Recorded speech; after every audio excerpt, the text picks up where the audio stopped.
There are 5 huge new features in Illuvium Overworld Private Beta 2, and you absolutely have to watch this video to find out what they are before you get into it. Because if you miss some of these things, it's going to take you a lot longer to figure these sorts of mechanics out and figure out just what you want to be aware of for the next upcoming beta, okay?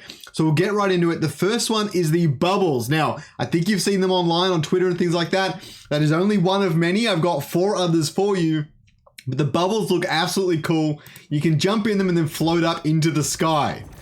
And what you might not realize is there are lots of really, really high peaks all around Brightland Steps. Like, this place is absolutely massive. And when you're floating up into these bubbles, you can like jump out of them at any point and then glide down to one of these higher locations on the map, which are pretty much inaccessible without using these bubbles for transport. So they're like the new metro rail system for the Illuvium Brightland Steps region. And they're really, really cool. I love the graphics for them. I like how you float in the bubbles, but I also like how they're integrated into the map. You can see so many areas of this you just can't access without them. And they take a little while to go up, but I don't know. I like the overall concept of it, that this region just feels so different to all the other regions, and it feels unique, and they all do. And I think that's my favorite part about the different regions in Illuvium so far. As you can see, you can jump out of it and fly off, and there's lots of other bubbles and things like that. Very, very cool. So the next one we'll dive into is the gliding mechanic. Now, I'm sure you guys have seen this. I don't know how to get the glider or how to activate it yet, but I will make videos on that, so get ready for that. But basically, you can do this thing where you can glide around the map. Now, this is definitely faster than the jetpack. You definitely descend faster than the jetpack. And it's just a different way to get around. And Brightland Steps is just so huge and so wide and open that you're definitely going to want to be making the best use of the glider at all points using this region, okay? And as you can see, right after that, you can enter straight into a slide and just traverse the map that much faster. You don't need mounts, you don't need any of that. You can slide around, glide around. It's just the perfect way to traverse a map that's built like Brightland Steps. The next one I'm going to look at is morphopods. Now, get ready to have your mind blown. I don't want to give it away, but these look really, really cool. This is like the first time we've properly seen it in the game, so get ready.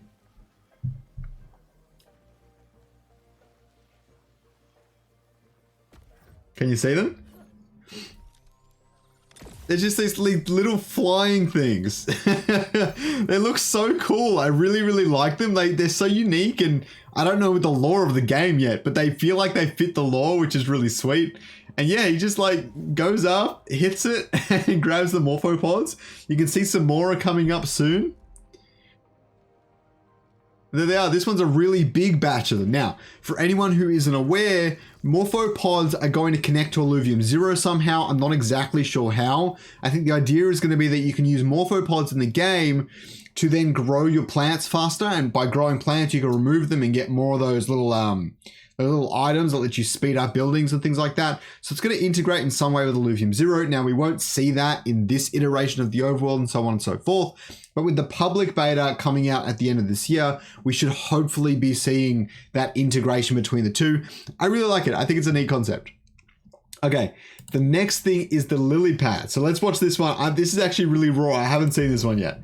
Here's the lily pad. So there's lily pads in Abyssal Basin because the entire water, I believe, is like fully toxic. Or at least your character can't swim. I don't know, one or the other.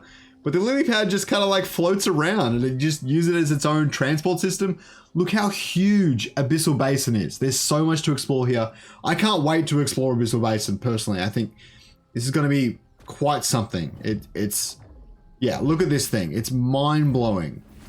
If you think other Web3 games are catching up with Illuvium, the sorts of time and effort it takes to build something like this for any sort of game, let alone something with an auto battler as a focus, it takes a very, very long time. And they've got another 4 regions that are doing really, really well as well. Like Halcyon Sea's got quite a bit of progress.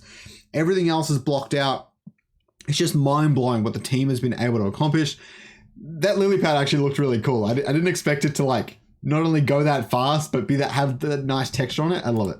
All right, the last one we need to talk about is the overworld mechanic. Now, what threw me off the most is the speed of the barrier that's closing in. So for anyone who isn't aware, in the Overworld Private Beta 2, they're adding in this new mechanic called Overload. Now, the idea is once you get to 80% of your energy consumed, there's this giant force field or whatever it is that starts closing in on the entire region. If you're outside of it for too long, then you get sent back to the start and you're pretty much screwed. You can't get anything else, right?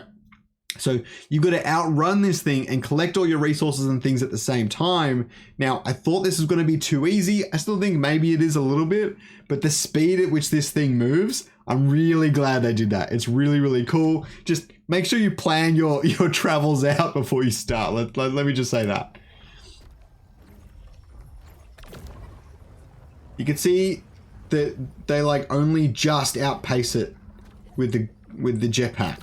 Well, it's a decent outpacing, but like if you stand still and you imagine it takes you 3 to 4 seconds to scan, it takes you 5 to 6 seconds to mine a rock and things like that, you don't have the time to do that, okay? You can see how fast it's closing in. Like the, I'm blanking. The obelisk is right there. It took like, what, 20, 30 seconds to close right in on the obelisk? You can't even get 2 mines out of that. Now, I don't know how far out it was before the point at this video started, but it's definitely worth knowing that it did not have much time. So make sure that you are well prepared when you're going into the overworld.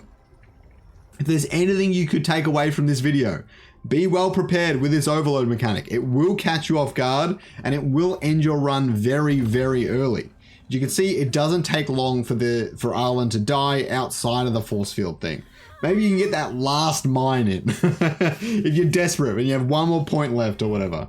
Okay, so I hope you enjoyed this video. Don't forget to like the video. Don't forget to subscribe down below and hit that notification bell so you don't miss out on future alpha for the Illuvium and Illuvium Overworld PvP battle or whatever you want to say. The other thing is, please leave a comment down below. What is your favorite mechanic? What are you going to be doing first? Which region are you going to go to first? Let me know down below. I really appreciate it. Have a good day, everyone.